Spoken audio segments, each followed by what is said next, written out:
জানি আজকে ব্রেকফাস্টে কি খাবে? আজ খাবো না, আজ আমি তোমার জন্য বানাবো। আর আমি তোমার জন্য ব্রেকফাস্ট বানাবো। হ্যাঁ, আজকে আমার বর আমার জন্য ব্রেকফাস্ট বানাবে আর আমি বরের জন্য বানাবো, সেটাই ভেবেছি। আর আমি বরের জন্য আজকে বানাবো Korean hot and spicy kimchi cup noodles. এই নুডলসটা আমিও কিন্তু আগে খাইনি, আজকে বরের জন্য প্রথমবার বানাচ্ছি। নুডলসটা ওপেন করার পর ভেতর দেখলাম অনেক ভেজিটেবলস আছে আর তার সঙ্গে ছিল দুটো মশলা, একটা অয়েল ছিল। আর তারপরে আমি একটু গরম জল করতে দিয়ে দিলাম। গরম জল দিলেই তারপরে নুডলস আমাদের তৈরি হয়ে যাবে। গরম জল হয়ে গেছে, এবার চলো এর মধ্যে দিয়ে দিই সব মশলাগুলো। প্রথমে আমি অয়েলটা দিয়ে দিই। কোরিয়ান নুডলস এর মধ্যে এই অয়েলটা থাকবেই, পুরো লাল করে দেয় অয়েলটা দিলেই, আর অনেক ঝাল হয়। তারপরে মশলাটা দিয়ে গরম জল দিয়ে দিয়েছি। এবার যে উপরের যে প্যাকেটটা খুলেছিলাম ওইটা ভালোভাবে একটু ঢাকনাটা দিয়ে রেখে দিলে আমাদের নুডলস তৈরি হয়ে যাবে। আর স্মেলটা অনেক ভালো আসছিল। এবার চলো আমার পালা, আমি বানাবো বউয়ের জন্য এই নুডলসটা। এটা হলো ইটালিয়ান কাপ নুডলস। সত্যি কথা বলতে আগে এটা কোনোদিনও খাইনি, আমার বউও খায়নি, তাই এটা আমি কিনে এনেছিলাম। এটা তৈরি করার জন্য প্রথমে আমি একটা প্যানে গরম জল তৈরি করতে দিয়ে দিয়েছি। গরম জল হয়ে গেছে, চলো এবার বক্সটা ওপেন করি। বক্সটা ওপেন করে দেখে তো আমি অবাক, এর মধ্যে আগে থেকে মশলা দিয়ে আছে আর ছিল একটা চামচ, তাই চামচটা বার করে নিলাম। তারপর গরম জল ঢেলে নিলাম, ব্যাস কাজ শেষ। এবার রেখে দিতে হবে 4 থেকে 5 মিনিট।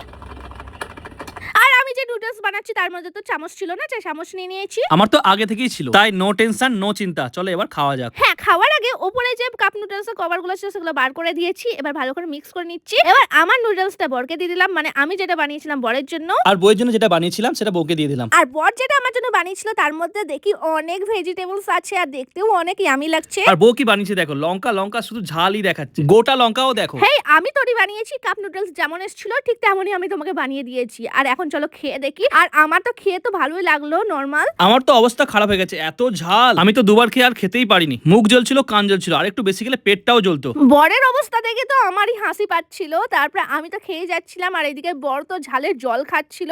তারপরে বরকে বললাম ঠিক আছে তোমাকে আর ঝাল খেতে হবে না, তুমি আমার নুডলসটা খাও। তারপরে বরকে আমারটা দিলাম, শেষে বর আমার নুডলসটাই খেয়েছে।